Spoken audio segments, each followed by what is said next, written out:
Friends, if you want to watch super hit movie Turning Red in English, then you must like this video if you are visiting our channel for the first time. Don't forget to subscribe West Films to our channel, friends, in today's video. The movie we're going to talk about is called Turning Red. We will talk about what this movie is and where you can watch it, all the interesting facts about this movie in today's video.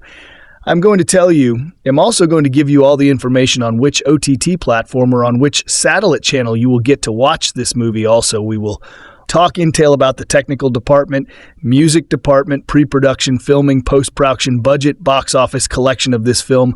We will also talk about the story of this film, and I will also give you a small review of the story of this film. Apart from this, we will discuss about the facts of this film storyline, star cast actors' performance in the film, and which character has played which role. That's why I request you, friends, to watch this video till the end, so I'll start the video. Turning Red is a 2022 American animated coming-of-age fantasy comedy drama film produced by Pixar Animation Studios for Walt Disney Pictures. It was directed by Domee Shi and produced by Lindsey from a screenplay written by Shi and Julia Cho and a story by Shi Cho and Sarah Streicher. The film marks the first Pixar feature film solely directed by a woman. It stars the voices of Rosalie Chiang, Sandra Oh, Ava Morse, Hyein, Maitreyi Ramakrishnan, Orion Lee, Wai Ching Ho, Tristan Alaric Chen, and James Hong. Set in Toronto, Ontario in 2002, the film follows Maitreyi Chiang, a 13-year-old Chinese-Canadian student who transforms into a giant red panda when she experiences any strong emotion due to a hereditary curse. Shi, who previously directed the short film Bao 2018, developed the film based on her experiences growing up in Toronto. She pitched 3 concepts, including Turning Red, to Pixar in October 2017. Development began in May 2018 when Shi was announced as writer and director of a full-length film. Several Pixar animators visited locations around Northern California, gathering inspiration and visual references. The design and animation were inspired by anime works. To capture these anime influences, hand-drawn 2D animated effects were added atop Pixar's 3D animation. Development on Turning Red lasted for 4 years on an approximate $175 million budget, becoming the fastest production for a Pixar film. Ludwig Göransson composed the film's musical score for his first animated film, with Billie Eilish and Phineas O'Connell writing original songs for the film. Turning Red was first shown in London at Everyman Borough Yards on February 21, 2022, as a special screening, in Toronto at TIFF Bell Lightbox on March 8th, and at the El Capitan Theater in Los Angeles on March 1st. Originally planned for a worldwide theatrical release, plans were changed due to the COVID-19 pandemic. The film was released on March 11, 2022, on the Disney Plus streaming service and was released theatrically in most countries without the streaming service, grossing over $21 million. It was paired with the short film Kit Bull for its theatrical release in the United States and the United Kingdom on February 9, 2024. Turning Red received critical acclaim and was nominated for Best Animated Feature at the 95th Academy Awards, among numerous other accolades. Plot: in 2002, Toronto 13-year-old Mei Lee lives with her parents Ming and Jin, helps take care of the family's temple dedicated to her maternal ancestor Sun Yi, and works to make her mother proud. She hides her personal interests from Ming, such as the fact that she and her friends Miriam, Priya, and Abby are fans of the boy band Four Town. One night when Ming, who is strict and overprotective, discovers May's crush on Devin, the 17-year-old local convenience store clerk, she inadvertently humiliates May in public. That night, May has a vivid nightmare involving red pandas. When she wakes up the next morning, she finds that she has transformed into a large red panda. She hides from her parents and discovers that she transforms only when she is in a state of high emotion. When May reverts to human form, her hair remains red, and so she goes to school in a toque. Ming initially believes May is experiencing her first period, but learns the truth when she gets into an altercation with the school's security guard, causing May to transform from embarrassment and run home in panic and tears. Ming and Jin explain that Sun Yi was granted this transformation to protect her daughters and her village during wartime, and that all her female descendants have also had this ability. This has become inconvenient and dangerous in modern times, so the red panda spirit must be sealed in a talisman by a ritual on the night of a lunar eclipse, which will take place in a month's time. Mei's friends discover her transformation, but take a liking to it. Mei finds that concentrating on them enables her to control her transformations. Ming allows Mei to resume her normal life, but refuses to let Mei attend Four Town's upcoming concert. Instead, the girls secretly raise money for the tickets at school by exploiting the popularity of Mei's red panda form while lying to Ming about how Mei is spending her time. To raise the last $100, Mei agrees to attend school bully Tyler's birthday party as the red panda. Before Mei leaves, Mei's grandmother and aunts arrive to assist with Mei's ritual. At the party, Mei is upset to discover that the concert will be on the night she is to undergo the ritual. In her rage, she attacks Tyler when he insults her family, frightening the other kids. Ming discovers Mei's activities and blames Mei's friends for everything. Mei fails to come to her friend's defense to maintain Ming's approval. While cleaning, Jin finds videos she recorded of herself as the red panda with her friends and tells her she should not be ashamed of this side of her, but to embrace it. During the ritual, as Mei's red panda form is about to be sealed, she decides to keep her powers and abandons the ritual to attend the concert at the Sky Dome. In making her escape, she breaks Ming's talisman, releasing her red panda form as well. At the concert, Mei reconciles with her friends and Tyler. However, an enraged Ming, having become a kaiju-sized red panda, disrupts the concert while intending to take Mei back by force. Mei and Ming argue about the former's independence. As they fight, Mei accidentally knocks her mother unconscious. Mei's grandmother and aunts break their talismans to use their red panda forms to help drag Ming into a new ritual circle. Mei's friends in Four Town join in singing to complete the ritual, sending Mei, Ming, and the other women to the astral plane. Mei reconciles with her mother and helps Ming mend her bond with her own mother, whom Ming accidentally scarred in anger in the past. The other women contain their red pandas in new talismans, but Mei decides to keep hers, and Ming accepts that she is finding her own path. 1 year later, the Lee family raises money to repair the damage to the Sky Dome. Mei and Ming's relationship has improved. Mei balances her temple duties, where her red panda form is now an attraction, and spends time with her friends and Tyler.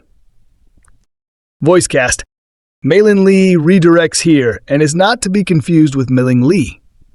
Rosalie Chiang as Meilin Mei Lee, a 13-year-old Chinese-Canadian girl who discovers she can transform into a giant anthropomorphic red panda whenever she expresses strong emotions.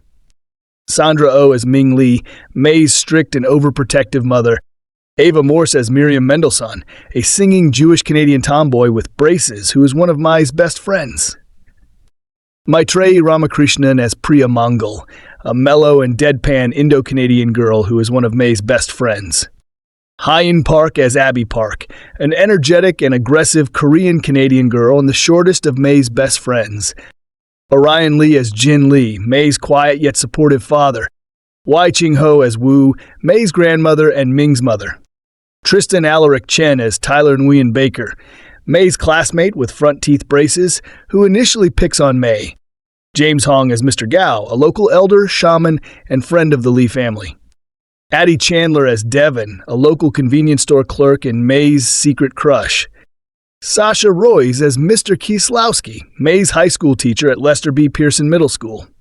Lily Sanfilippo as Stacy Frick, a British-Canadian girl and one of Mei's classmates who sees her red panda form in the restroom.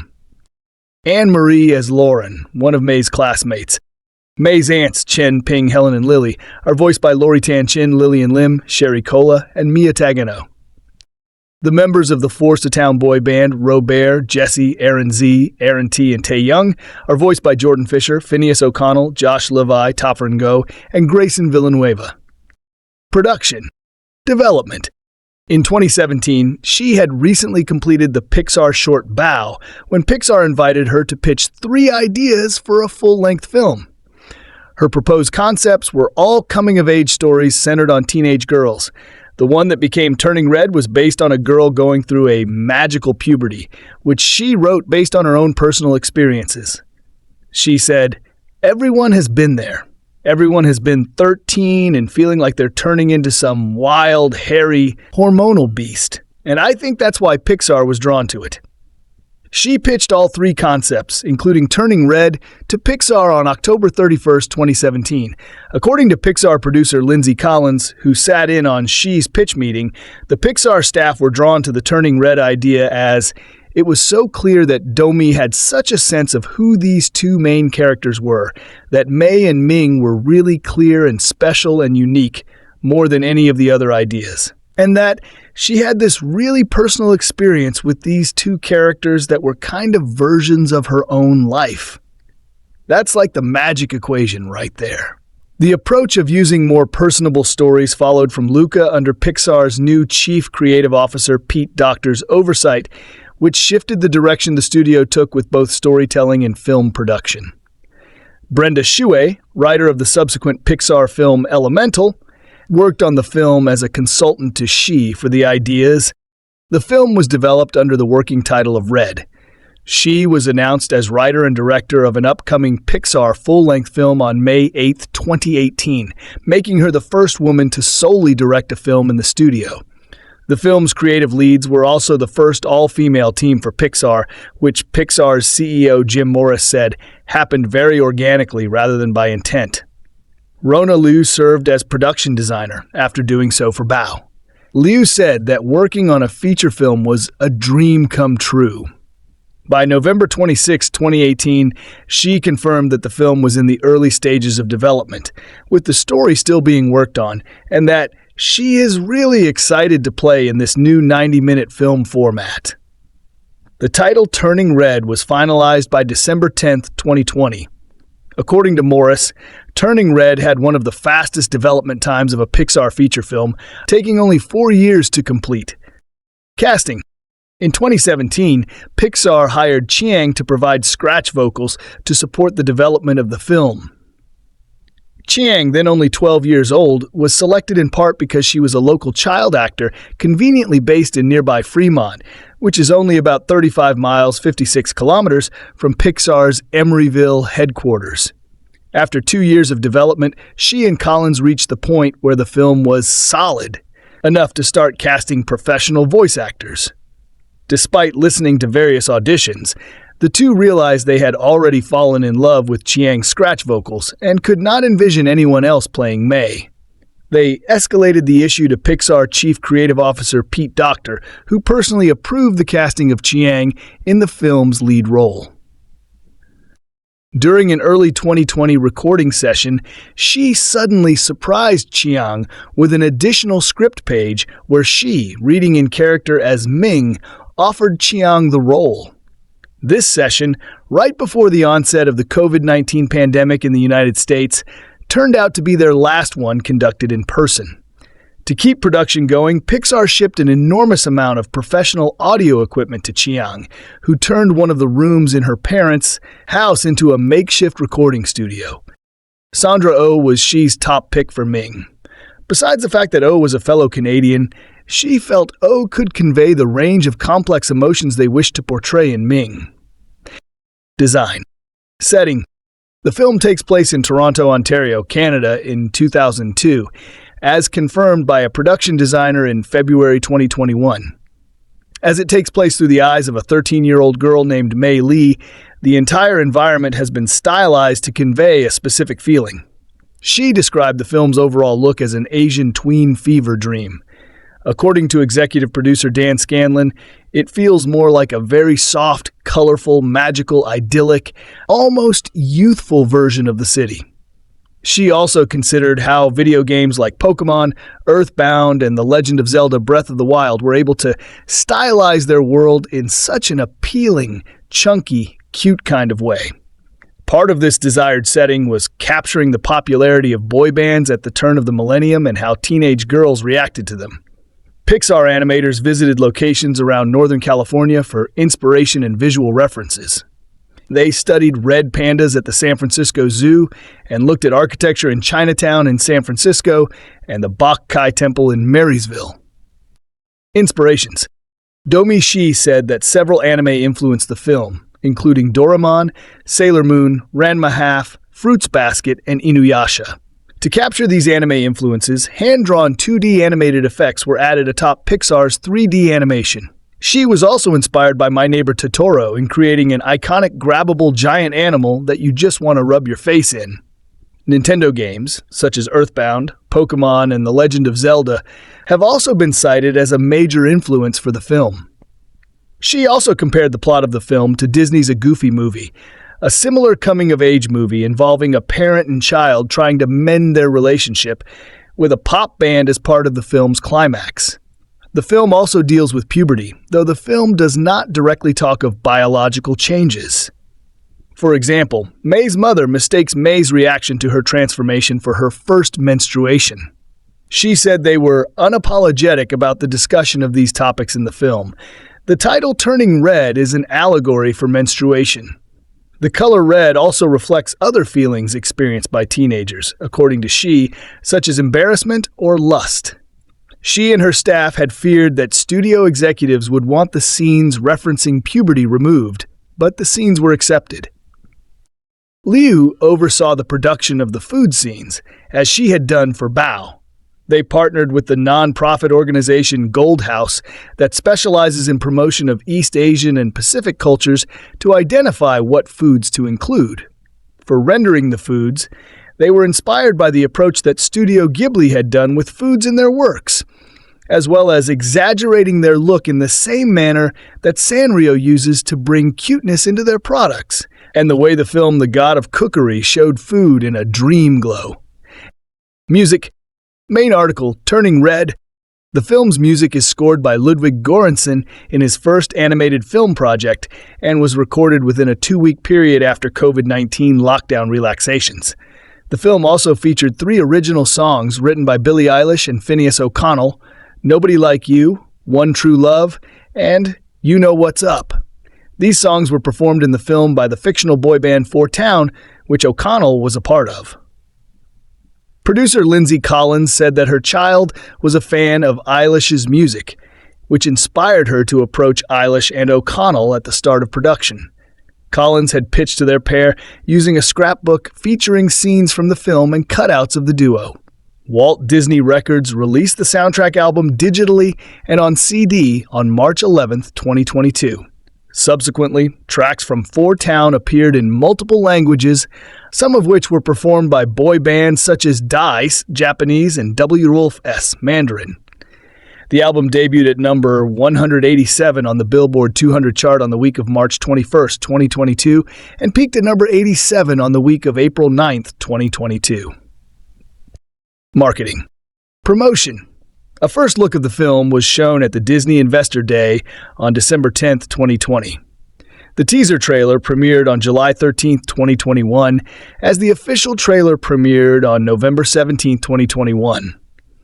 In the lead-up to the film's release, Disney partnered with Mozilla to promote the film via the Firefox web browser, as red pandas are also known as Firefoxes. Users on mobile and desktop are able to apply custom backgrounds and themes within the browser, respectively. According to Mozilla's Chief Marketing Office, Lindsey Shepard, the collaboration gives Mozilla the opportunity to bring the Mozilla ethos to the new generation. One of the red pandas at the San Francisco Zoo was renamed Malin on the day of the film's release. Air Canada decorated an Airbus A220 with images of Mai in her red panda form to fly over Canada promoting the film, and also had a contest for the public to attend the premiere in Toronto and win special prizes. A large statue of May as a red panda was placed in Toronto next to the CN Tower, Ripley's Aquarium, Roundhouse Park, Scotiabank Arena, and the Rogers Centre, formerly known as Air Canada Centre and the Sky Dome, respectively, where passerby could have their photos taken with the statue. iSpot.tv reported that Disney had spent $23 million on television spots for Turning Red, which was more than what the studio spent on Black Widow Jungle Cruise, $19.5 million, and Cruella, $12.6 million, and what Netflix spent on its most watched film, Red Notice, $3.3 million. Since February 21, 2022, the trailer for the film had been the 16th most seen TV spot of all time. Tie-in media. Disney licensed several books based on the film, which were released both before and after the U.S. premiere, including novelizations, short stories, a sticker album, a behind-the-scenes book, and coloring books. A manga focused on For Ta Town, titled For Town For Real, was released by Viz Media on April 25, 2023. On February 27, 2023, it was announced that Red Panda Mei would become a meet-and-greet character at Shanghai Disneyland for a limited time from March 1st to May 31st, 2023. Release: theatrical and streaming. Turning Red had special screenings that took place in London at Everyman Borough Yards on February 21st, 2022, and in Toronto at TIFF Bell Lightbox on March 8th, 2022. It premiered at the El Capitan Theater in Hollywood on March 1st, 2022.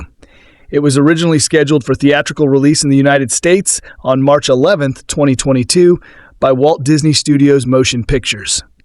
On June 17th, 2021, a Pixar insider reaffirmed the film would have a theatrical release after both Soul, 2020, and Luca, 2021, were assigned direct-to-streaming releases on Disney Plus in response to the COVID-19 pandemic. However, as the Omicron variant cases rose, on January 7, 2022, the decision was made to shift the film from its theatrical release to its direct-to-streaming release on Disney Plus as a Disney Plus original. In international markets, where Disney Plus was not available, it was released theatrically. In February 2022, it was announced that it would play a one-week theatrical engagement at Hollywood's El Capitan Theater from March 11 to 17, 2022. It also began playing at Manhattan's AMC Empire 25 and Oakland's Grand Lake Theater the same day it was released to Disney Plus, as well as several Showcase Cinema Deluxe venues across the United Kingdom. Disney canceled the Russian release on February 28, 2022, in response to the Russian invasion of Ukraine. Embrace the Panda, making Turning Red, a 48-minute documentary about the film, especially focusing on its all-female creative team, was released on Disney Plus the same day.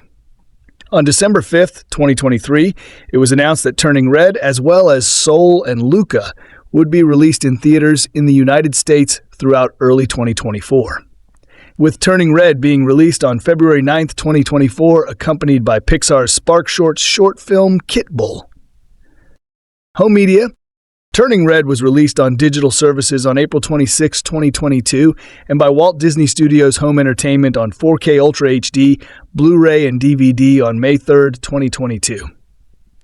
Censorship.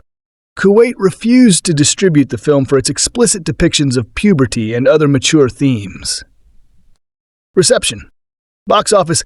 Before February 9, 2024, Turning Red did not see a traditional theatrical release in most markets and was released to the Disney Plus streaming service due to COVID-19. By September 2022, the film earned $20.1 million outside the U.S. and Canada. It earned $3.8 million from 12 international markets in the opening weekend, with second-place openings in Saudi Arabia, $920,000, Poland, $430,000, and the United Arab Emirates, $420,000.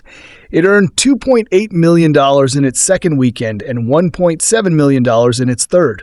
The film is ranked first on the list of biggest money losers based on absolute loss on worldwide earnings by film industry data website The Numbers. Its domestic gross was $1.4 million during its theatrical re-release. Viewership. According to Samba TV, Turning Red was streamed in 2.5 million U.S. households over its opening weekend, the most ever for a Disney Plus original title. According to Nielsen, Turning Red was the most watched program across all streaming services in the U.S., with 1.7 billion minutes viewed for the week of March 7 to 13, 2022. It continued to hold the top position during March 14 to 20, 2022, with 1.675 billion minutes. According to Nielsen, Turning Red became the second most watched movie on U.S. streaming services in 2022, with 11.4 billion minutes viewed. Critical response. Turning Red received critical acclaim. On the review aggregator website Rotten Tomatoes, 95% of 289 critics' reviews are positive. The website's consensus reads, "Heartwarming, humorous, beautifully animated, and culturally expansive, Turning Red extends Pixar's long list of family-friendly triumphs." Metacritic, which uses a weighted average, assigned the film a score of 83 out of 100 based on 53 critics, indicating universal acclaim. The Washington Post's Michael O'Sullivan gave 4 stars out of 4 and concludes, "The film delivers a bigger and in some ways more universal message. It's okay to not always be in control, to let your freak flag fly. To paraphrase Sigmund Freud, sometimes a red panda is just a red panda. And sometimes it's a metaphor for that inner spark of creativity, the flame of originality that is to be cherished, not extinguished. With Turning Red, she demonstrates that she's got it. In spades." IGN's Siddhant Adlakha gave a rating of 9 out of 10 and concludes, "A story of magical transformation as a metaphor for personal and cultural change, Turning Red from Bao director Domee Shi is Pixar's funniest and most imaginative film in years. It captures the wild energy of adolescence, uses pop stars as a timeless window into puberty, and tells a tale of friendship and family in the most delightfully kid-friendly way." Vanity Fair's Richard Lawson commented that the film often seems squarely, deliberately aimed at parents instead, offering them a gentle if busy reminder that they were young once too, once bursting at the seams with enthusiasm and curiosity and, yes, budding lust. The film was also praised for its realistic depiction of female friendships and their ups and downs, which producer Lindsey credited to having mostly women on the creative team. Sarah Michelle Fetters describes the film as a coming-of-age sensation where the supernatural and the mundane happily walk hand in hand, with each eye-popping surprise grounded in lifelike normality. The Guardian's Benjamin Lee gave 3 stars out of 5 and concludes, "The journey is slick and diverting and at times incisive, but Turning Red is yet another Pixar film that coasts rather than glides. Hopefully its next offering can turn into something more." Chicago Sun-Times' Richard Roper gave 2.5 stars out of 4 and comments that the problems are mostly with the script, which often requires Malin to be almost irritatingly obnoxious. Meanwhile, her mother behaves like a monster for much of the story, which takes on an increasingly supernatural element to the point where there's a Ghostbusters homage. World's Colin Carbarino comments that with Turning Red, Pixar abandons decades of nuanced storytelling and warms over Disney's cliched advice to follow your heart. The Gospel Coalition's Brett McCracken said that, for all of its merits, the film ultimately advocates a wrong-headed central message under the guise of empowerment. Embrace who you are, even your reckless vices and dangerous impulses, and don't let anyone stop you. Cinema Blend's Sean O'Connell called the focus on a Chinese-Canadian girl as limiting to a broad audience. By rooting Turning Red very specifically in the Asian community of Toronto, the film legitimately feels like it was made for Domee Shi's friends and immediate family members, which is fine, but also a tad limiting in its scope. The New Yorker's Jane Hugh echoed O'Connell's views, accusing the film of relying on East Asian stereotypes and of being hyperspecific and alienating. O'Connell's review received backlash by members of the press on social media, who called it sexist and racist. Crew and cast members of the movie eventually spoke up on the case. Lead voice actress Rosalie Chiang said the film was meant to appeal to all. "This is a coming-of-age film. Everyone goes through this change. I think different people of different cultures are going to go through it differently. But at the end of the day, the core messiness and change is something everyone can relate to." As a result of the pushback, Cinema Blend's editor-in-chief Mac Rodden pulled O'Connell's review and apologized publicly for it, and that the site had failed to properly edit the review before posting. O'Connell also posted his own apology for the review. The attention drawn by O'Connell's review led to parents and other audience critics to raise further issues with the film due to the character specificity, bringing up concerns that the film, aimed at a family audience, brings up the issues of menstruation, teenage crushes and sexuality, and disobedience of one's parents, which these people felt were topics best left for parents to discuss with their children on their own. Movie critics for the New York Times, The Atlantic, The Daily Beast, and Vox argued that these are natural topics that reflect the realities of 13-year-old girls and should not be considered taboo, and praised the film for its honest portrayal of these behaviors. In 2023, Barry Hertz of the Globe and Mail named the film as one of the 23 best Canadian comedy films ever made, acknowledging that it was not a Canadian production, but writing that Turning Red gets a pass because it not only reminds audiences of what Pixar can do when it's not in an elementally slump, but showcases one of this country's brightest, funniest filmmakers who is surely just getting started. Kimberly Jones from the Austin Chronicle summarized the film as a funny, sweet, and empathetic portrait of cultural identity, gentle teen rebellion, and tetchy mother-daughter relations. Accolades. Main article, list of accolades received by Turning Red. At the 95th Academy Awards, Turning Red received a nomination for Best Animated Feature. The film's other nominations include 7 Annie Awards, a British Academy Film Award, a Critics' Choice Movie Award, and a Golden Globe Award.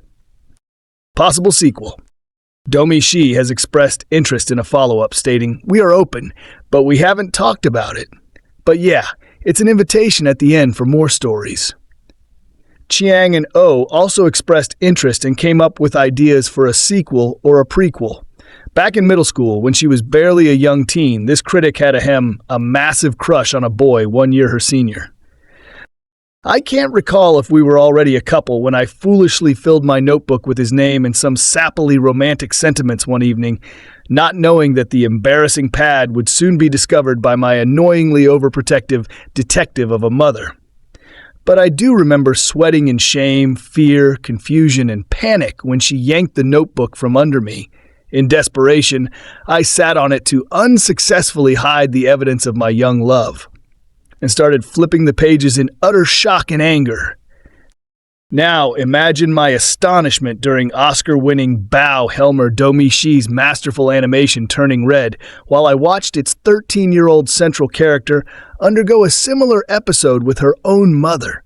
The heroine in question is the overachieving Maylin, Rosalie Chiang, May for her loved ones, growing up too fast with her budding hormones and changing body amid her Chinese-Canadian family in the Toronto of the early aughts.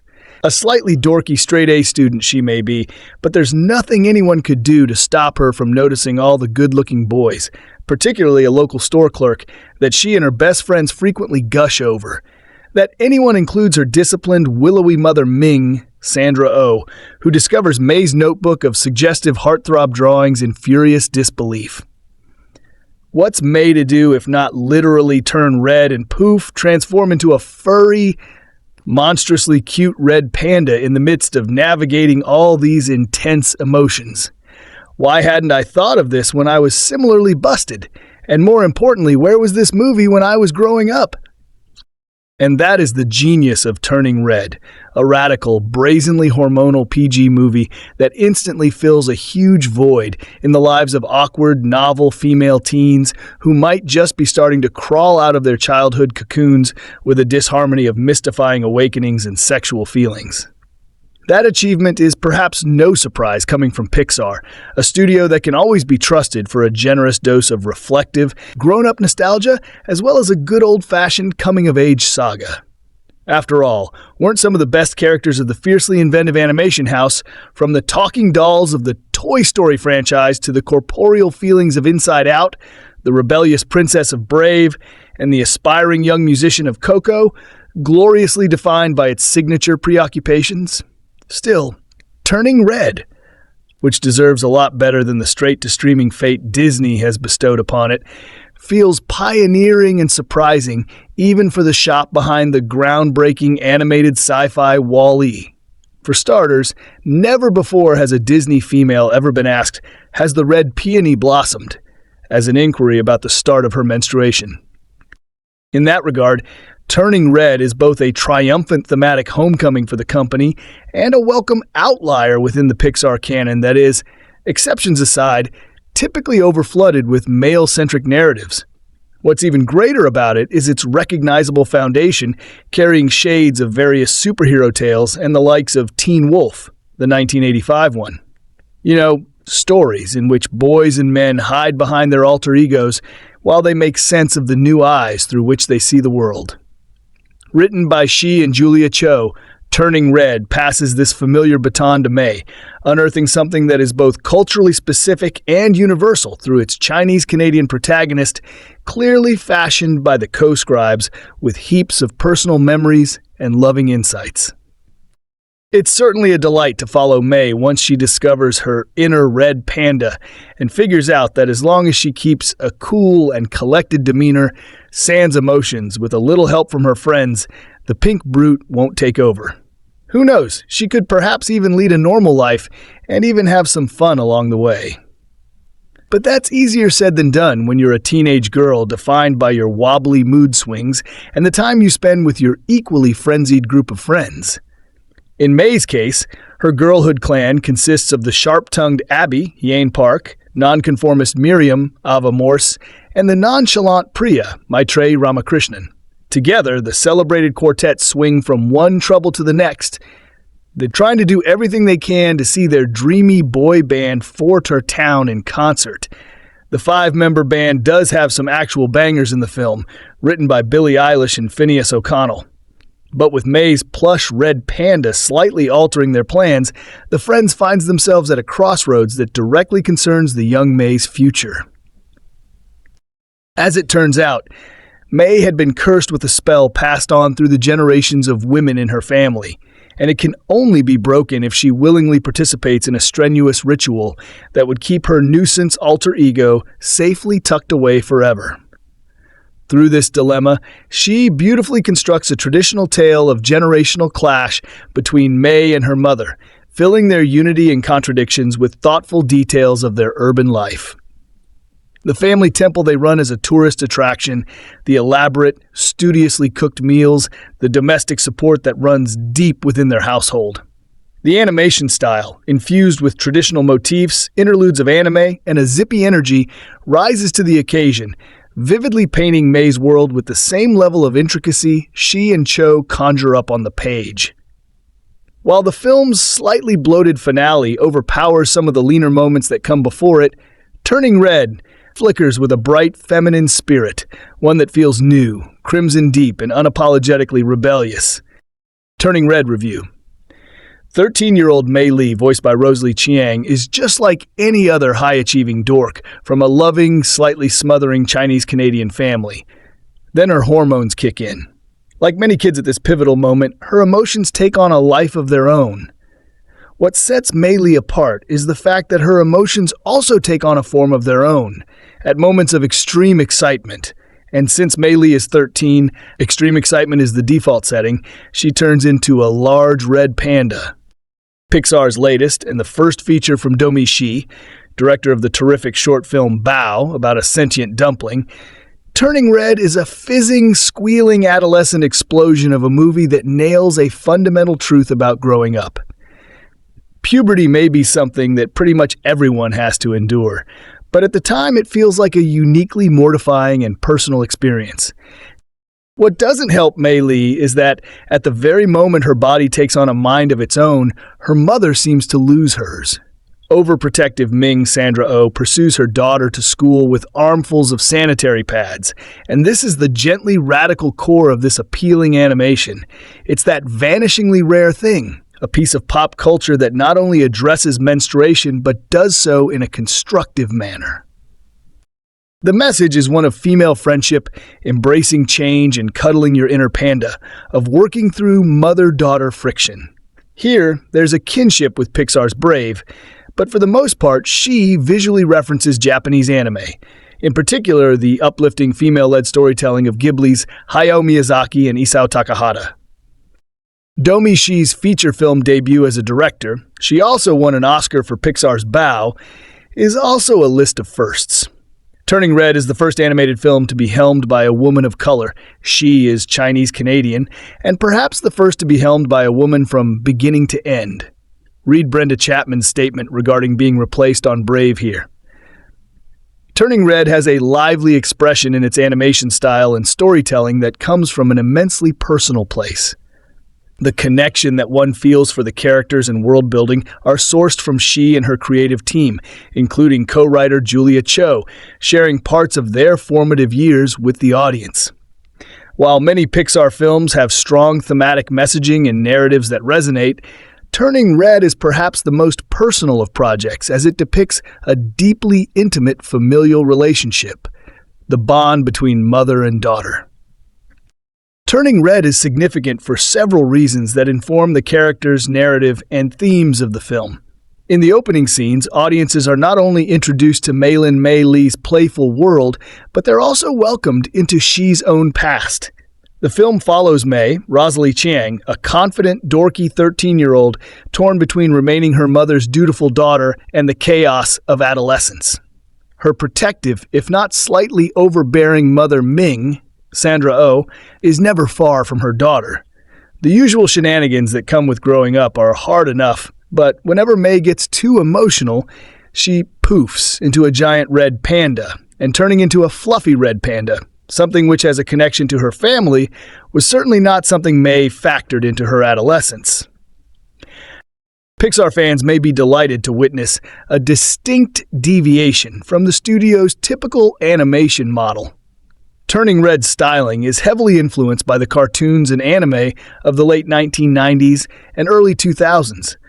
The exaggerated character movements and expressions go in the opposite direction of what recent Pixar films have aimed to accomplish. The goal isn't to craft a realistic or lifelike portrayal of people and places through animation technology. There is a bolder creative direction that embraces a logic-defying animation style in Turning Red. This approach allows the manifestation of the giant red panda to stand out more, as the fluffy and soft texture of the fur is exemplified. When Mei's friend Abby Hyein Park begs to be held by the panda, we fully understand the significance. Mei's story, as well as the film's overall aesthetic and style, is heavily steeped in the culture of the early 2000s. As it is a personal love letter from Shi to mother-daughter relationships and coming of age, the film draws from her roots and experiences growing up during this particular time period. Just as she did in her award-winning short Bao, Shi has infused Turning Red with a great deal of culture and personal experiences. In the feature format, she can step outside of the home and create a fully realized reality that, while comically exaggerated to a point, is authentic. There is a genuine love for this era that has informed so much of Shi's personality and life experiences. As she imbues the film with these things, including the cultural nuances of growing up in a traditional Chinese household in Canada, the film transforms into the most personal form of self-expression Pixar has ever produced. Turning Red isn't just a Pixar film with a whimsical story for all to enjoy. It is an animated diary that comes to life while inviting viewers to experience someone else's world for a brief amount of time. Turning Red will be relatable to so many young people going through this difficult and often embarrassing age, as well as adults who will remember that time period of their lives. There is a hilarious reference to menstruation, a horrifying time for any person who will experience this biological function. While it doesn't directly engage with the reference, it's an allegory for this time in Mei's life. The first 30 minutes explore all the different ways that coming of age will impact a mother's relationship with her child, from personal preferences, such as friends and hobbies, that kids choose to engage with, to that pesky stage when a young teen enters their phase of sexual awakening, a phase that can be mortifying for everyone. The physical changes, in particular, become a manifestation that so many mothers fear. It means their child is growing up. Turning Red turns that on its head by having Mei's physical transformation be that she turns into a cute and fluffy red panda. The film has everything. It is technically astounding. It is beautiful to watch. It is so brightly lit and colorful. Pure joy permeates throughout the entire film. The animation style is as excitable as the lead characters. There is a great deal to enjoy with how specific the film is as well. Toronto is the perfect setting to tell this story of a mother and daughter's experience with getting older, something which greatly affects their relationship. It is also the perfect backdrop for the battle between tradition and modernity. What further illustrates this theme is May and her friend's musical obsession with Four Tar Town, a 5-member boy band that nearly every generation will have a real-life proxy to. Four Town, being a part of the central narrative, helps to bring all of the themes and character development together. To get us invested in May's world, the creative team enlisted the help of Billie Eilish and Phineas O'Connell to write original music that is pitch perfect for this time period and will be stuck in viewers' heads after. Domee Shi's Turning Red is a deeply personal and highly relatable story that is bursting with creativity, nostalgia, and joy. It is one of the most ambitious Pixar animations, with a perfectly balanced story that draws on cultural mythology, personal experiences, pop culture, and more. The narrative and plotting are well-paced and perfectly drawn out, hitting viewers with deeply impactful moments that are never undercut by the film's whimsy or humor. Yes, audiences might cry from laughing so hard and cry again during the emotional confrontation between May and Ming. There is no single frame of this film that isn't maximizing this story's potential, its wit, humor, or charm. Every moment counts and transforms Turning Red into a visual feast. Puberty is a monster, or more aptly, an adorable, uncontrollable giant panda in Pixar's Turning Red. An Oscar winner for her imaginative, smothering mother short Bao, Domee Shi makes a worthy addition to the Boys Club Studios' relatively small circle of feature directors, exploring another complicated Asian American, technically Chinese-Canadian parent-child dynamic, this time between a perfectionist tiger mom and the high-achieving yet deeply repressed teenage daughter who's dying to let out her inner freak just a little. For decades, boys could look to werewolves and the Incredible Hulk as colorful metaphors for mood swings and aggro outbursts, while girls have had considerably fewer models to draw on for the changes they face in adolescence, which is where Shi's perky puberty allegory proves such a welcome innovation. One morning, after the most humiliating incident of her young life, 13-year-old Meilin Lee, voiced by Rosalie Chiang, wakes up as a giant red panda, the reddish-brown, ringtail fox-like cousin of Beijing's black-and-white Olympic mascot, rendered here as a big, cutesy-wootsy teddy bear. Turns out, May triggered a magic spell that's been passed down through female members of her family for generations, and which proves more than a little inconvenient in early-aughts Toronto. May's typically attentive mom, Ming, Sandra Oh, is surprisingly slow to recognize what her daughter's going through, mistaking May's predicament for her first period. How many animated films can you name that deal with that taboo subject? But she's just getting started, as far as Pixar firsts are concerned. A decade ago, the studio booted director Brenda Chapman off Brave, which makes Turning Red, its 25th full-length tune and third direct-to-Disney Plus release, the only one to be fully overseen by a woman. And though Pixar previously let Pete Sohn, another of its shorts-trained helmers, graduate to directing The Good Dinosaur, this is the first of the company's features to center the Asian experience. Pixar can be slow to broaden its cultural horizons, but when it does, the results feel sincere, as in Coco or Soul. What's most satisfying about Turning Red is the degree to which she gets to share so many aspects of her upbringing, based not on field trips to a foreign country, a la Ratatouille and Up, but on the cuisine and customs of its lead creator. The fact that said storyteller is a woman makes a world of difference, as she channels her insecure adolescent self into the film's upbeat and relatable protagonist, embarrassing boy band obsession and all. She pushes the Pixar house style, incorporating signature anime touches in the characters' exaggerated facial expressions and dynamic pose-to-pose blocking. May represents the kind of obedient, honor your parents, first-generation immigrant whose life choices are shaped by distant college plans. She loves math, aces every test, and is overloaded with extracurricular activities, leaving hardly any free time for her three best friends, dependable rebel Miriam, Ava Morse, no-filter spaz Abby, Hyein Park, and possibly queer-coded Priya, Maitreyi Ramakrishnan. As a result, May's constantly apologizing to her buddies for ditching them to help out at the family shrine, where red pandas serve as a spirit animal of sorts. But that's before she actually becomes a panda herself. The change is startling at first, but reversible. Once Mei calms down, she reverts back to her old self. But every time her emotions spike, she pandas again. A fluffy tail and ears might sprout, or else her whole body will switch with an appealing poof.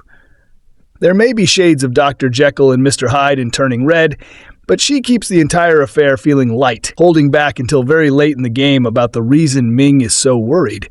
To Mei and her friends, and audiences too, pandaing is a blast. But as far as her mom is concerned, Mei needs to follow a ritual on the next red moon to permanently rid herself of the curse. Evidently, curing Mei is a pretty easy thing to do, as is managing the transformations once she discovers the trick to switching back, which is perhaps the first clue that the character, who's discovering dimensions of herself she never knew existed, may not want to go through with banishing her ungainly alter ego. If this were the right choice, the movie would have made it harder. What does the red panda represent exactly? Well, you could read it as any number of things. Mei describes it as the messy part of her personality, though it stands for anything about you that your parents tried to suppress, but that really deserves to see the light of day. That seemingly benign, embrace your inner weirdo lesson places Turning Red squarely within a patronizing new cartoon trend, in which grown-ups are depicted as ignorant and desperately in need of a lesson only their children can provide. In the past year alone, Luca, Encanto, and the Mitchells vs. the Machines all insisted that Moppets know better than their parents. Now Pixar's Panda Fantasy delivers another pandering message, insisting that still immature Mei is fine as she is, and her mom is the one who needs to change. That's not wrong, necessarily, though such movies peddle empowerment at the expense of humility. Whatever happened to respecting one's elders? Such old fogey objections aside, Turning Red represents a fresh change from traditional Pixar fare, eschewing the slightly fuddy-duddy nostalgia of Toy Story and Cars for a this side of Y2K millennial mindset. The kids have cell phones and Tamagotchi-style virtual pets, and the thing Mei and her friends want most in the world is to see a boy band called Four Town in concert. These 5 heartthrobs are presented as a joke, but their insidiously catchy single Nobody Like You, written by Billie Eilish and Big Brother Phineas O'Connell to sync with classic NSYNC hits, will surely worm itself into your brain. So will she and co-writer Julia Cho's more serious ideas. Irresistibly cute and thoroughly unashamed of its own silliness, Turning Red may be second-tier Pixar, but the emotions run every bit as deep as in the studio's best. Consider the magical scene in which Mei meets her mother as a young girl and gets to hear what pushy parents so rarely tell their children. Perhaps the most resonant expression of long-withheld approval since the beauty parlor scene in the Joy Luck Club, when Tsai Chin's character assures her daughter, "Now you make me happy." Between this film and Bao, she has a gift for hatching allegories that translate well to animation. By unleashing her inner panda, she's given girls everywhere inspiration to do the same. The film's slightly bloated finale overpowers some of the leaner moments that come before it. Turning Red flickers with a bright feminine spirit, one that feels new crimson deep and unapologetically rebellious 13-year-old Mei Li, voiced by Rosalie Chiang, is just like any other high-achieving dork from a loving, slightly smothering Chinese-Canadian family. Then her hormones kick in. Like many kids at this pivotal moment, her emotions take on a life of their own. What sets me apart is the fact that her emotions also take on a form of their own at moments of extreme excitement. And since Melee is 13, extreme excitement is the default setting. She turns into a large red panda, Pixar's latest, and the first feature from Domee Shi, director of the terrific short film Bao, about a sentient dumpling turning red. It's a fizzing, squealing, adolescent explosion of a movie that nails a fundamental truth about growing up puberty, may be something that pretty much everyone has to endure. But at the time, it feels like a uniquely mortifying and personal experience. What doesn't help means that at every moment, her body takes on a mind of its own. Her mother seems to lose her so protective Ming Sandra pursues appealing animation.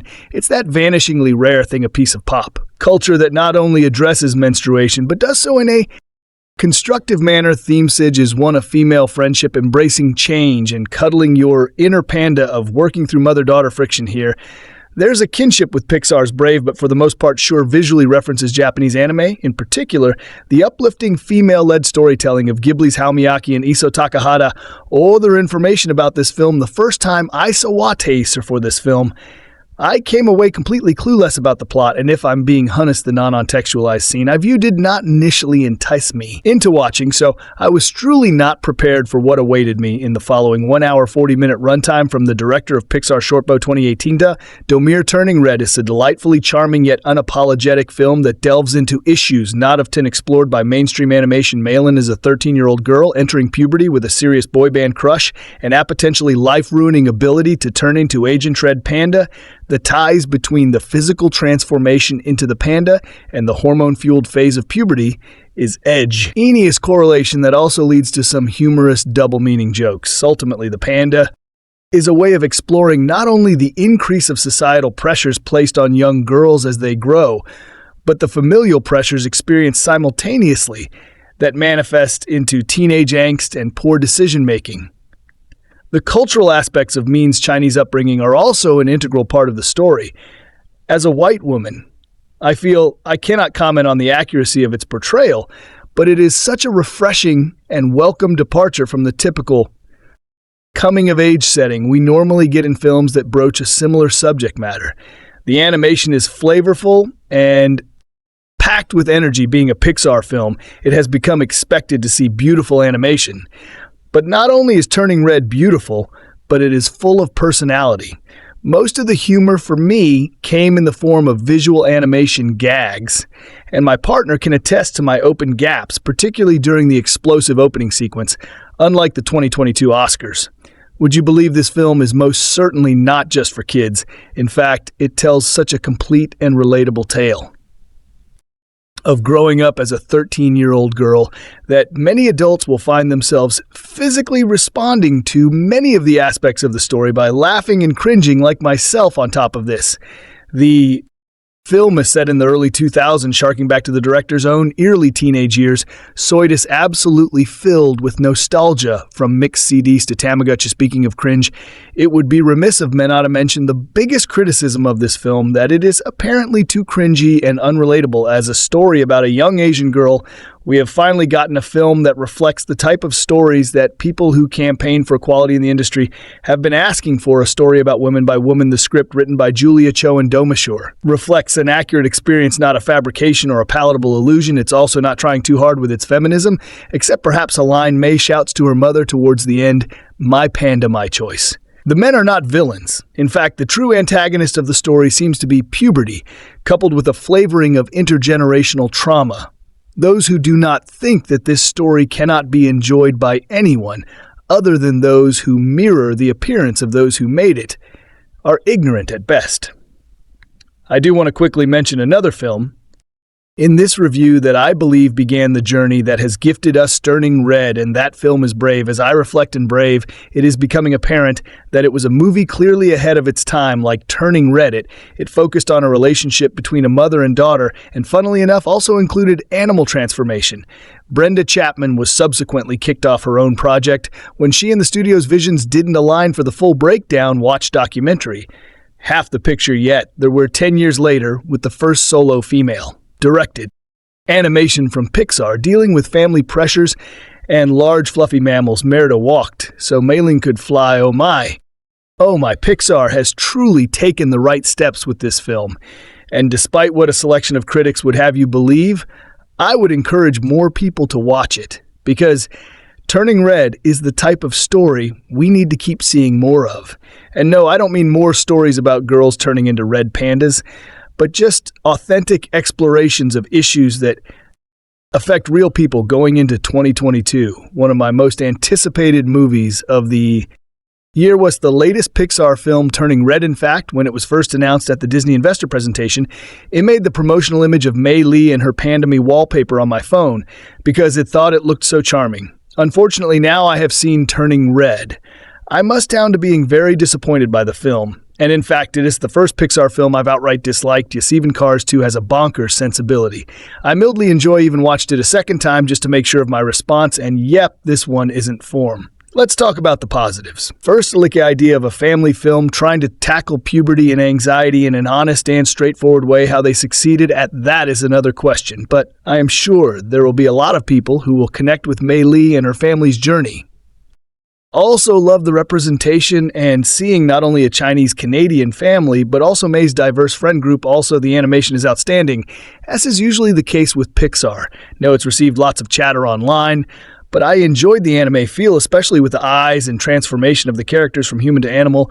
The fur-on panda Mei is so lush and cuddly that I'm sure will be the source of many plush Disney toys to come. Part of my problem with Turning Red, I must found me a version for Winnie teen coming-of-age movies to begin with, movies that others love like The Edge of 17 and find insufferable and annoying. If you love those kind of stories, you'll probably enjoy Turning Red more than I did.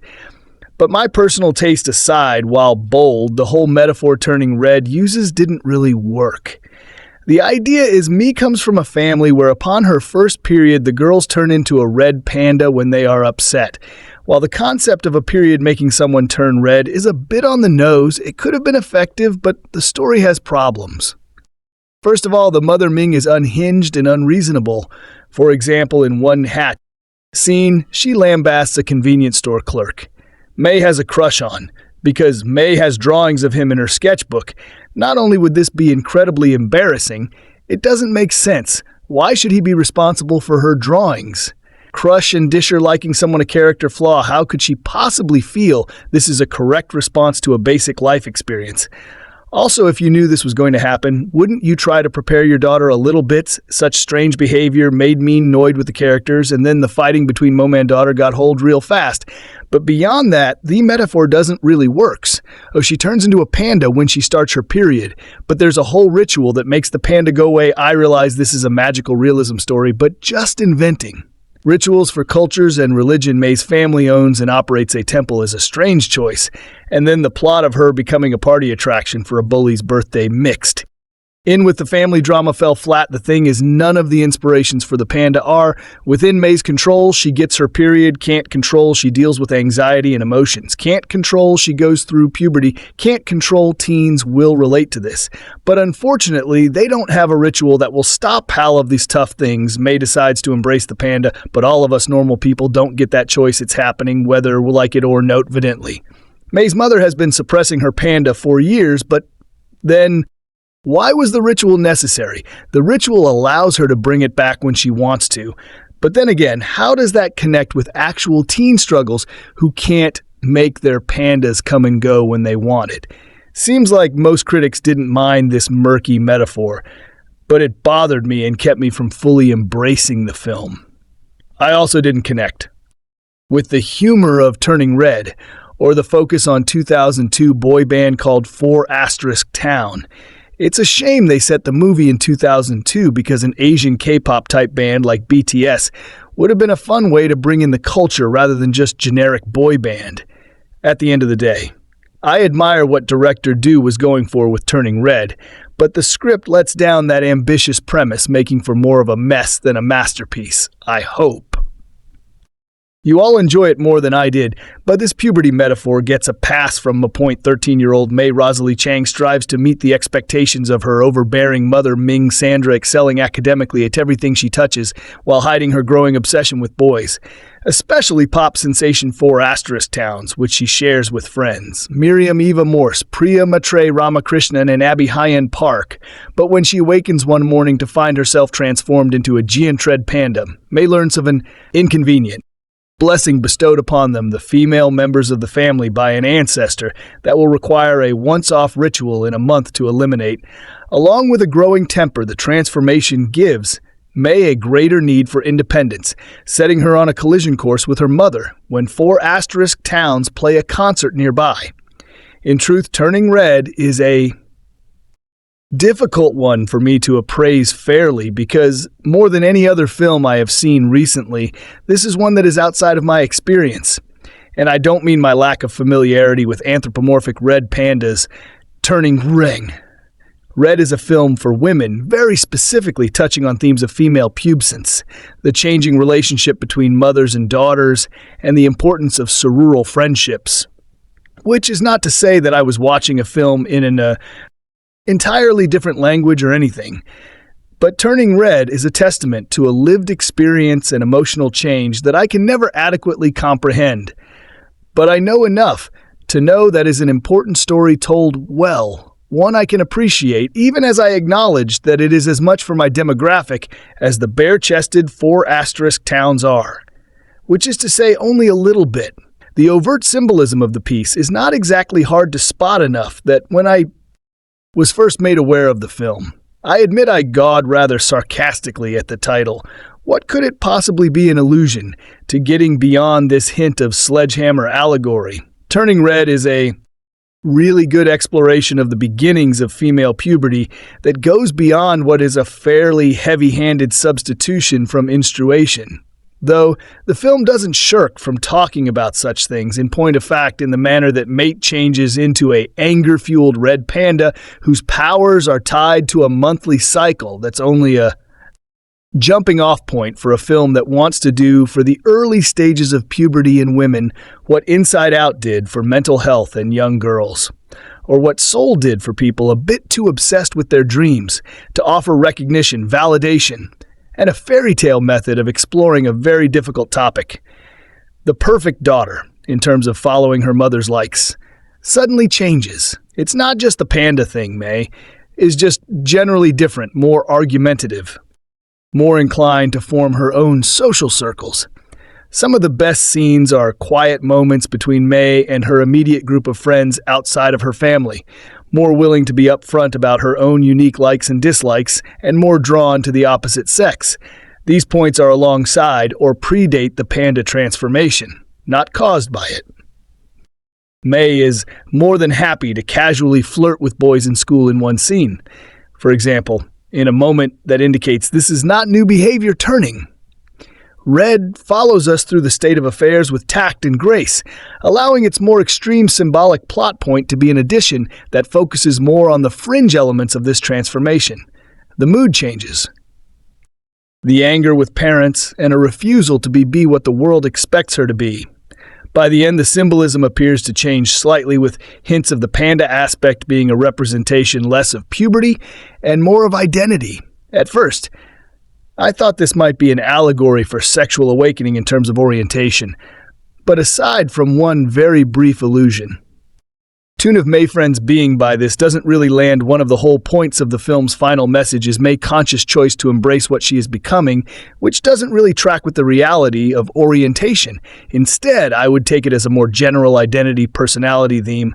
Yes, puberty brings with it very important biological changes, but the truly important ones are what kind of adult it turns you into. May Shappy being academically proficient and being perceived as an obedient child, but that doesn't mean that this is all she is or all she wants to be. She also wants to be what the panda represents, namely a little bit wild, a little bit devious, and very much her own persona, and that person wants to go see her favorite band and experience the kind of moment that marks the shift from child to adult. While the band is frequently played for laughs for Asterisk Town as a sort of sexuality gateway, is not with the group of friends resolutely deciding they are leaving the concert, as Women Turning Red is also about parenting, of course. In this, I feel it falls down slightly, engaging in some well-worn cliches about the pestering nature of mothers compared to henpecked quiet fathers who standardly bias their children get nagged into conformity by their mother's May's father. Orion Lee is a side player in the film, for the most part, save for one scene where he has a brief heart-to-heart with his daughter that bordered on trite and placed him firmly in the consciously quiet witness subcategory of useless paternal figures in film. And as for the mother, well, this ties into a few other points I want to get into right now. It's also really worth nothing that Turning Red is a minority film, along with everything else. May and her family are part of a Canadian Chinese community in Toronto who run the gambit between respecting their ancient traditions. Their business is the running of a temple and milking it a bit for the tourists.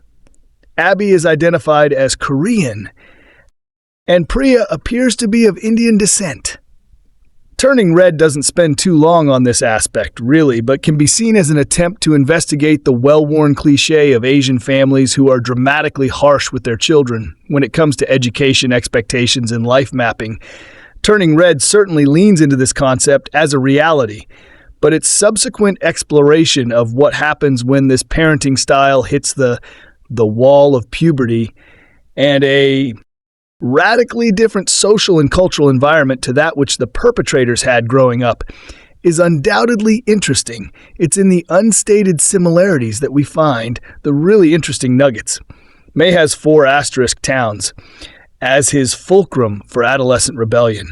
Her mother had a relationship with her eventual husband that drove a wedge between her and May's disapproving grandmother.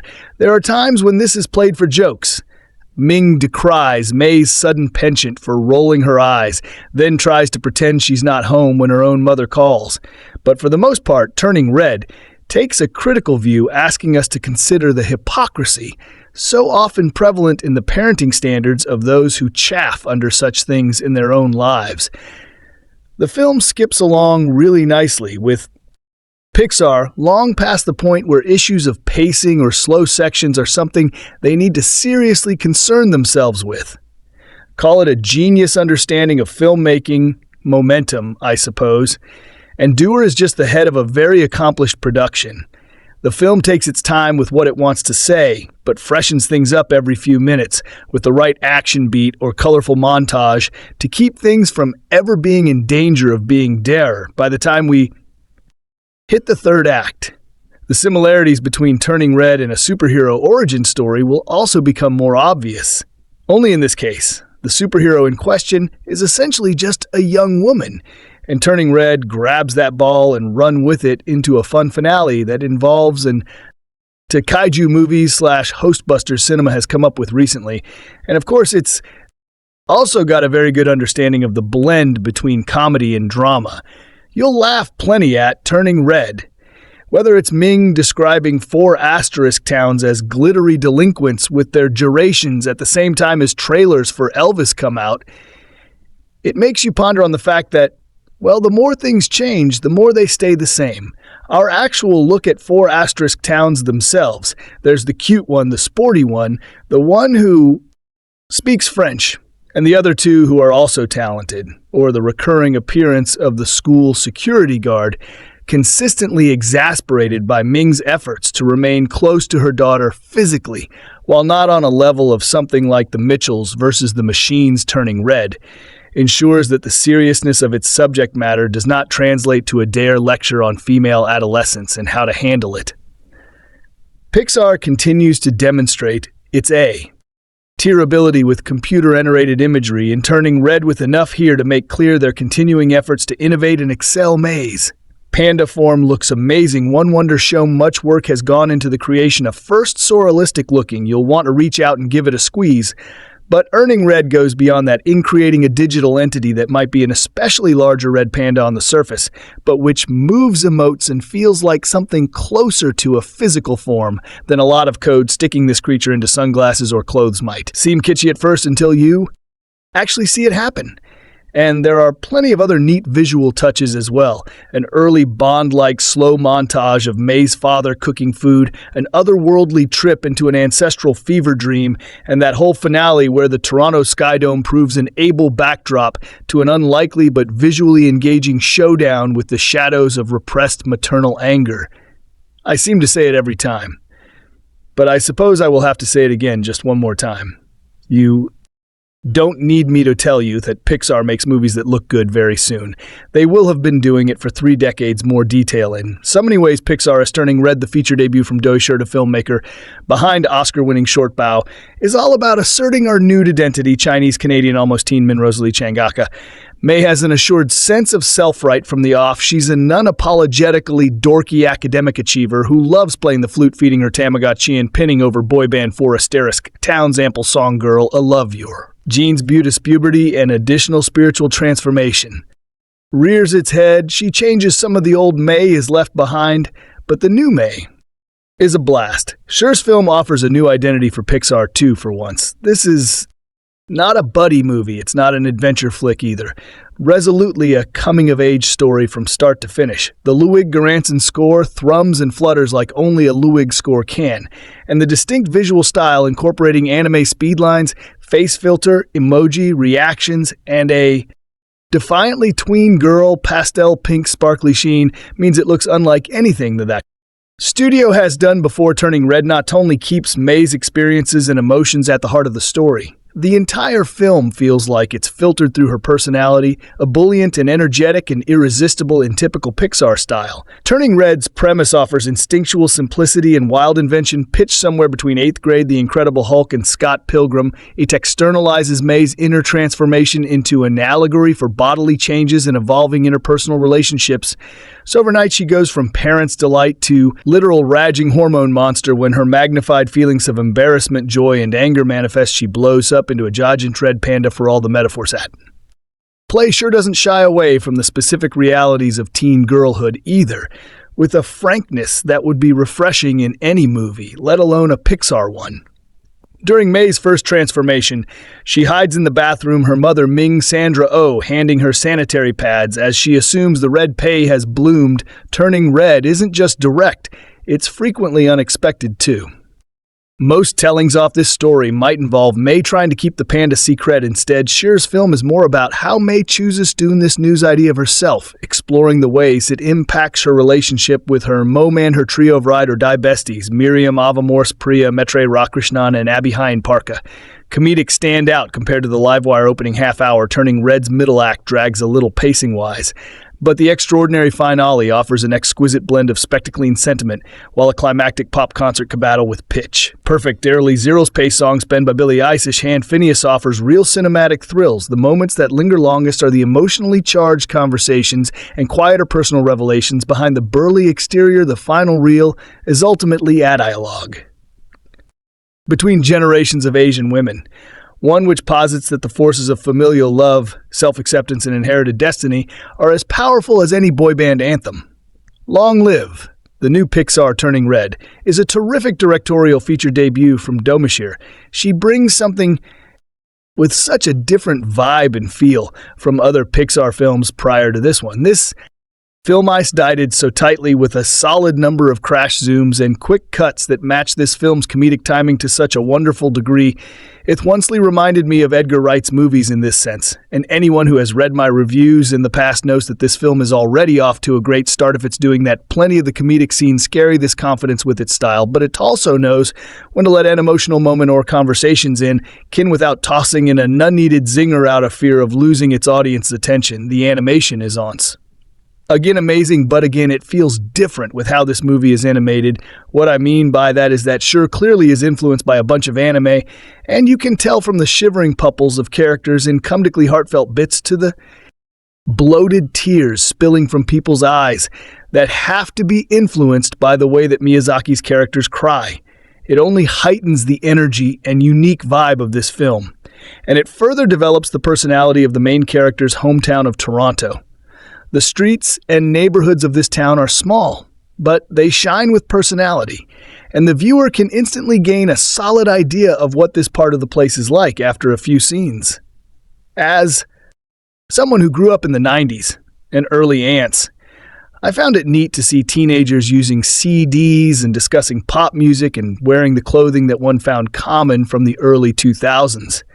For as much as rock is my main musical genre that I love wholeheartedly, there was a time when I collected several pop CDs as a kid, and every now and then I still listen to a fair number of pop songs from this mainly for nostalgic purposes. So I was rather satisfied with how well it captured this era and how full of life the background made everything. Rosalie Chiang and Sandra Oh both excellent as the main character / daughter, me and mother of the movie, Ming Li respectively.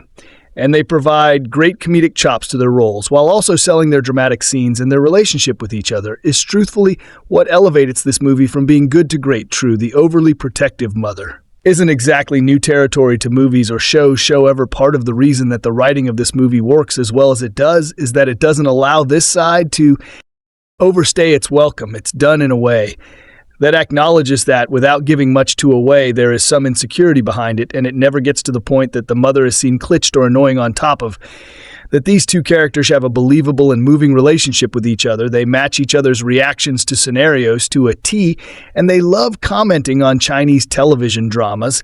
together as though the characters in that show are real. There's barely a scene in which Mae sulks at her mother or shakes her head at embarrassment in her. There are times when she's frustrated or inadvertently humiliated by her beauty event through the more uncomfortable scenarios that either Mae or her mother experiences. The movie provides a solid understanding that she is trying to find a balance between making her mother happy, but also doing what will make herself satisfied. For what's a head-turning? Red invested me so much that I had such an appreciation for most of the characters, whether it was Mae's soft-spoken but caring dad or her small circle of friends, including a Daria-esque cynic, a girl whose opinions practically explode from her mouth, who show their loyalty to her in some funny and moving ways. Also loved the grandmother in this movie, voiced well by W.C. Shing-ho, admired her intensity and firmness. And the idea that as soon as she steps into the story, it's clear, without being spelled out, what a strong effect she had on her daughter. The grandmother's presence is so interesting that if I had to nitpick any further points about this movie, it's that I wanted to hear more about her backstory as well. Such great themes are explored in this movie, such as motherhood and trying to determine what to do for one's legacy and finding peace for oneself in deciding whether to follow others' expectations and not. And all of it is done with the right amount of heart and comedic charm, but also flourishing with so much creativity. The climax itself is easily one of my favorites from Pixar. It honors a specific type of genre of movies that come to mind in such a hilarious way, but it also resonates with how simultaneously big and poignant it is. I wouldn't be surprised if others, especially those who are close to their mothers, teared up while watching it. Turning Red is such a fresh, unique, and satisfying narrative from Pixar, and I hope to see more films such as this in the future from this studio. Not every great movie needs to have the world's existence in the balance, and I love how this film did something that felt more personal to a newer filmmaker, and how it honored her roots and vision with great results. This movie touches upon familiar territory from a few other films centering around motherhood, and a few scenes are not bad, but ones that I could see from a mile away. Yet it's still done with writing that knows how to let a character's troubles speak more for itself and still maintain plenty of humor and lighthearted fun to go around. This film poofs into one interesting, heartfelt story that others should definitely check out. Extra information. So here we are in regards to this being moved from theaters to streaming. Yeah, I don't care for that. It's cool that it's more accessible and all that.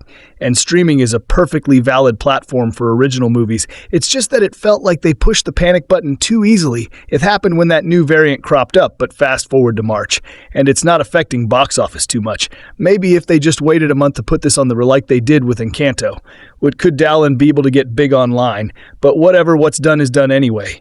With this, Pixar continues to stretch itself a bit. More, the director Dozier did the short bow, and before that was a story artist on some Pixar movies like Inside Out, and such that short had unique vision to its. Oh, it was cool when it was announced she'd be able to direct their own movie was Saw with Luca, how they were being willing to do different things with the directors. Adding flavor from their upbringing, this seems to be doing more of that, and it's pretty neat for whatever reason. Certain sections of Twitter were hatting on it for looking different, or whatever, which was fun to deal with. This movie was pretty good. Didn't say I loved it, but there wasn't much I found wrong with it, to be honest. I won't be able to justify not rating it higher, but whatever, this won't be too long as it's pretty easy to sum up why it works, and I'm sure plenty have already gone in the deeper stuff to start. The animation is, of course, really good. The style is a bit different, but I like it. The designs are charming, and the character animation is really fluid and expressive here. For the most part, the movie is small scale, so it needed that extra kick, and they're able to add that it's a more comedicone to an extent, and the animators do a great job at selling that the story has some glitches and expected beats here and there. There's a somewhat protective mom on naturally. Later on, they'll see they aren't so different, and she dealt with similar issues with her mother. Things like that paid off. In Oded, it was expected, but it wasn't a bad thing. It made sense and worked for the story. I can't think of other Pixar movies alone that have touched on kind of similar things, so can't wait for the think pieces on how this is a better Brave, but these parts were effective. They combine it with more unique elements, well, to create a solid package that isn't just a cheap imitations. So even that isn't a problem, Percy, you can tell from the start. Rather energetic movie. It hits you with a lot of fast-paced stuff off the bat as we get introduced to Mei and everything else it can seize. I'm not gravitating to that. It doesn't have many quiet moments early on, with not many breaks between dialogue, music cues, and this calms down later, but most of it is like that. I've seen this go wrong for certain movies that can feel like sugar rushes, but this keeps that in check. I think it added to the entertainment value for 'em. I think it's valid if someone may consider it rushed as a result, especially since it is short at only like exactly 90 minutes. The past few Pixars have been like that. Actually, I kind of want beefier movies again. But hey, you know me, the shorter the better. If you can pack in everything you need into it, Pixar gets so much love for their drama that it can be easy to forget how funny they can be. And this shows that it was mainly just a lot of fun with some laugh-out-loud moments. It flows well and keeps up the energy. The whole way through the story goes through interesting directions, subverting some things here, and their Mei seemingly fixes things earlier on, and it moves on to using the panda in other ways. As I said, it combines the expected beats with more unique turns to make things more solid. It's set nearly 2000s torn to, and that made it stand out. You don't think it needed to be that time period exactly, but it's still neat to see.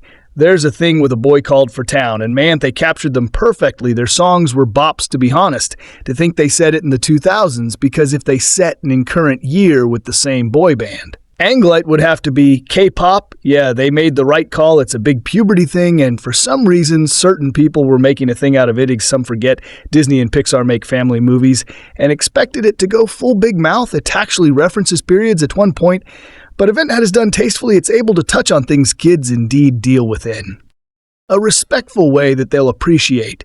This keeps up the recent trend of Pixit directors taking from their childhood, and that gives this one's an especially personal touch that brings it up. Mei is a likable protagonist whose actions are understandable, and the relationship with her mom is well done. The mom does the thing of a stern figure who proves to have depth well. We see them get along early on so that it's not constant fighting all the time. It makes it feel more realistic in that way. The friends were fun as well. There's a big friendship element I enjoyed. I liked where the story went, leading to a solid climax. It doesn't quite end the way you'd think from early on, and it works well. And of course, it fits you in the fields. In the end, the ending is pretty beautiful in execution, and there is no real villain that's coolly appreciate. A smaller scale story that can still pack a punch. And this does that. Everything just clicks into without thinking that hard about it. That's usually a good sign. There isn't too much I can complain about here. I guess I just have a personal preference for other types of Pixar movies, ones that can get a bit bigger, but that's not at all a slight to anything in here. I don't think there's any major problems creating a hurdle for me. I can't put my finger on it, but I just couldn't quite make the leap to a higher rating. Oh well, I don't critical jargon to justify anything overall.